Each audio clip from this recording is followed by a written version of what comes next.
received a call informing me about a falling accident involving my husband, Mike. Panicked, I rushed to the hospital, where the doctor conveyed that the surgery was successful, but Mike hadn't regained consciousness. The uncertainty of when or if he would wake up weighed heavily on me, and I collapsed in despair. The next day, my nephew Tyler, whom I hadn't seen in years, visited the hospital room. He handed me a letter that Mike had left with him a while back, insisting I read it alone. As I read the letter, I discovered an astonishing confession from Mike. To confirm its authenticity, I examined an unconscious Mike and found evidence supporting the letter's contents. Unbeknownst to me, Mike's secret was exposed, leading to unforeseen developments. Mike and I had married early, supported by our strong connection.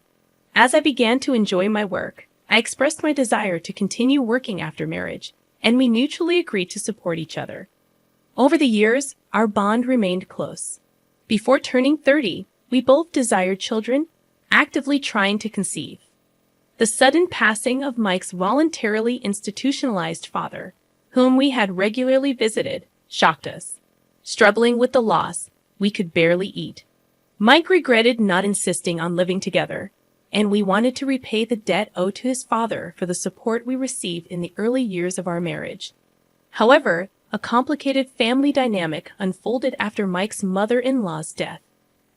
Mike's older sister, whom we had hardly met, was more concerned about the inheritance than her grieving father and us.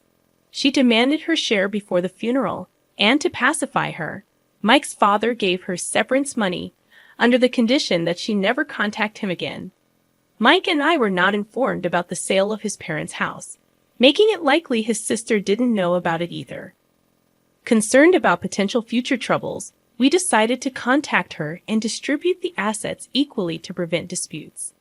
The challenge, though, was the absence of a clear will from Mike's father-in-law, who had intended to meet with a lawyer before his sudden demise. Mike called his sister to inform her about their father's death and the funeral arrangements, but the conversation turned sour when she demanded her share of the inheritance without expressing any condolences. Frustrated but trying to remain calm, Mike discussed the inheritance distribution, learning about his sister's recent divorce. He was particularly concerned about his nephew, her son, but the conversation was dominated by the contentious inheritance issue. After the call, Mike was visibly upset and worried about potential disruptions at the funeral, reminiscent of his mother-in-law's funeral. I consented to remain silent as Mike wished. The days following the funeral were consumed by various procedures, and during this time, his sister called almost daily regarding the inheritance. Initially, Mike patiently explained, but gradually he started to ignore her calls, growing tired of the constant disruptions. Eventually, he decided to meet her, and surprisingly, she became quite cheerful about the situation. Feeling uneasy, I wanted to accompany him, but he insisted on facing her alone. For the past 2 years, I have been involved in handling all the arrangements after the deaths of Mike's parents. Mike, however, believed it wouldn't be right to further involve me in dealing with his sister and the inheritance distribution.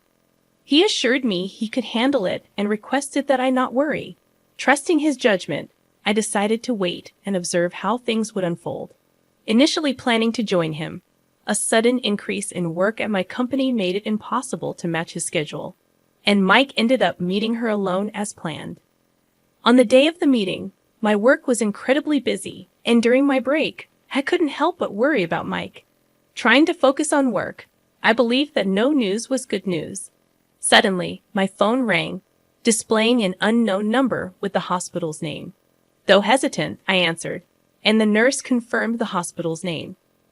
Learning about Mike's urgent situation, I left work immediately. Upon arriving, I discovered Mike undergoing emergency surgery. The nurse explained his critical condition and sought my consent for the procedure. Overwhelmed, I signed various documents, and the nurse sternly but kindly reminded me to pull myself together, emphasizing that Mike was fighting for his life. Throughout the night, I arranged for Mike's hospital stay and contacted various people. It wasn't until late at night that I could sit beside him, relieved that he was alive. Tears naturally flowed, but I held his hand tightly, hoping for his consciousness to return. However, he remained unresponsive. Around noon the next day, Mike's sister unexpectedly appeared in the room. This was the first time I had seen her since my mother-in-law's funeral. Wondering why she was there, I inquired about how she knew about this hospital. It seemed peculiar as I had not stepped out of Mike's room, making it impossible for her to spot me anywhere else. She assumed Mike was brain dead based on his unconscious state, displaying insensitivity. Despite her lack of concern for his safety or chances of recovery, she demanded compensation for her uninvited visit. To avoid causing a scene in front of Mike, I handed her money and watched her leave the room with an imposing attitude. As she left, she called her son into the room, introducing him as my nephew. Before leaving, she instructed him to look after me. The boy, hesitant at first, approached me and handed me a letter from Mike, stating that it was given without his mother's knowledge. The torn piece of paper seemed to contain an important message from Mike. I quickly perused the letter, discovering that Mike and his sister were initially scheduled to meet at a cafe.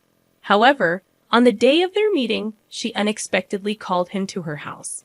Mike, sensing something amiss, decided to document the events while remaining vigilant. The letter revealed a mysterious injury around the time of his mother's death, an incident he had treated himself without my knowledge. As I delved further into the letter, an astonishing story unfolded. During disputes over his mother's inheritance, Mike experienced an odd sensation in his leg after walking through a crowd. To his shock, he found a deep cut on his thigh and a utility knife in his pocket, its blade hidden. His sister now claimed responsibility for the injury, stating she had aimed for an artery in the crowd but failed. She even knew the exact location of the wound. Checking Mike's thigh while he was unconscious, I found the old cut, providing clear evidence of his sister's malicious intent. As anger surged within me, I redressed Mike, focusing on the letter. Mike expressed his conviction that his life was in danger, and he had written the letter hurriedly, while his sister briefly left the room during their inheritance discussion. Oddly, she insisted on having her son present during this discussion, planning to use him as bait in a tearful plea for a larger share of the inheritance. Feeling threatened, Mike had instructed his nephew to give me the letter if anything happened to him. The letter also mentioned evidence in the inner pocket of his jacket. Searching the jacket untouched since the nurse handed it to me, I found a voice recorder. The bloodstains indicated the severity of the accident, and Mike had shielded the recorder to protect the evidence at the risk of his own life. Listening to the shocking contents, I realized it was evidence that could incriminate his sister. In a state of disbelief, I immediately contacted the police. Shortly after, Mike's sister returned cheerfully, claiming satisfaction and demanding the chair I was using. As she casually touched up her makeup, I asked about the outcome of the inheritance distribution. She lied, stating Mike had agreed to give her a larger share. When questioned about the accident, she claimed ignorance.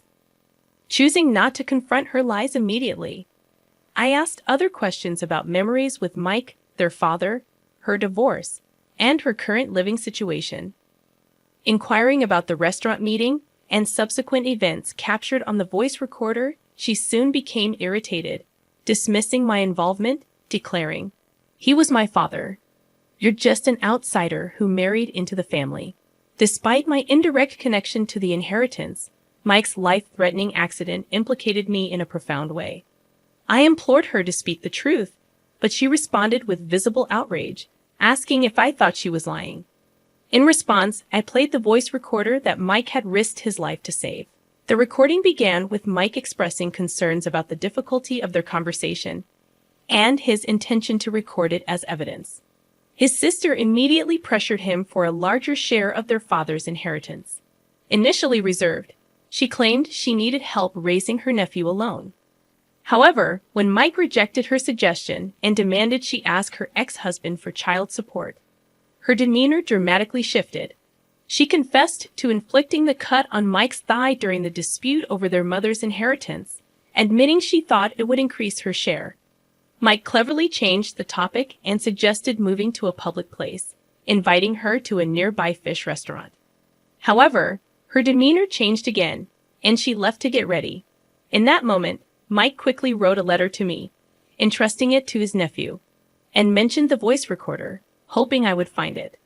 After leaving her house for a restaurant, Mike treated his sister to lunch. Upon leaving, he suggested consulting a lawyer due to the deadlock in their discussion. When Mike said he was heading home, his sister insisted on accompanying him to the station. During their walk, she tried to dissuade him from involving a lawyer, leading to a commotion and voices calling for an ambulance. The recording stopped, possibly because of the emergency treatment. The sister-in-law initially seemed shocked, then became defiant, dismissing it as a sibling argument unrelated to the inheritance dispute. However, I pointed out that it proved Mike's fall was not an accident, but an incident. The police, who had arrived during her absence, confirmed the contents of the voice recorder. The sister-in-law gasped in disbelief, realizing she couldn't escape accountability. Plainclothes detectives, posing as visitors, blocked the entrance, leaving no easy escape route. As the reality of her actions dawned on her, her arrogant demeanor shifted to fear. The police took her away, dismissing her attempts to deflect responsibility with nonchalant responses. I handed over the voice recorder to the lead investigator. After the sister-in-law's drama subsided, another person appeared, Mike's former brother-in-law. I had called him when contacting the police, and as the nephew saw his father, he exclaimed, "Daddy," leaping into his arms. The former brother-in-law acknowledged me with a nod, embracing his son.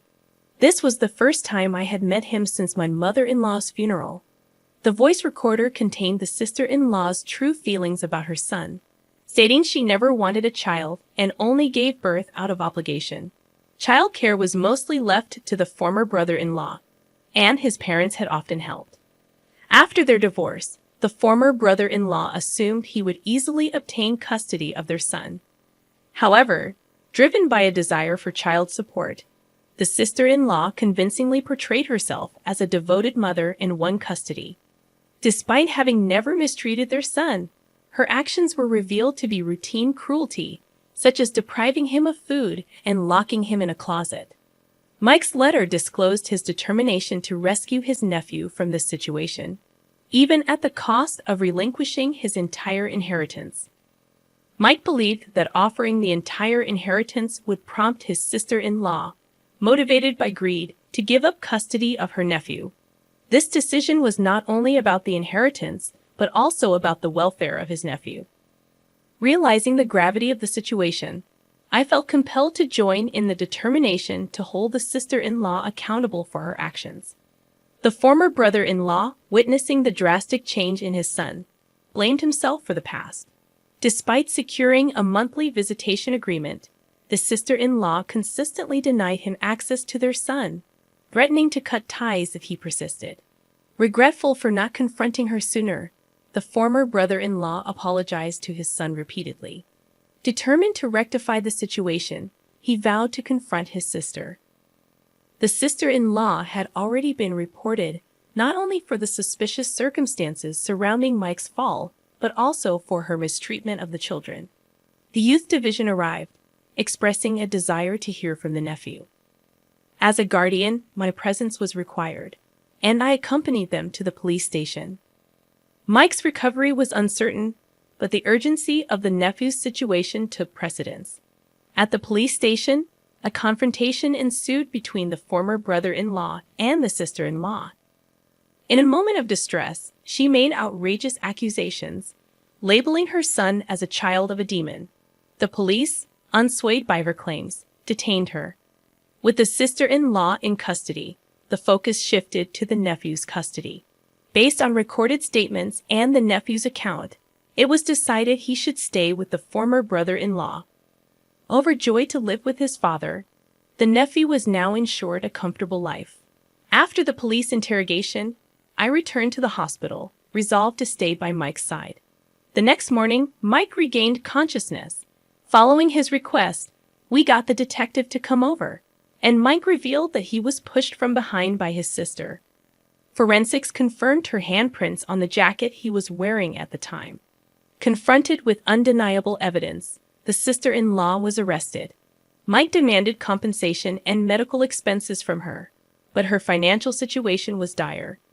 Eventually, Mike proposed splitting his father's inheritance equally, ensuring compensation and medical expenses.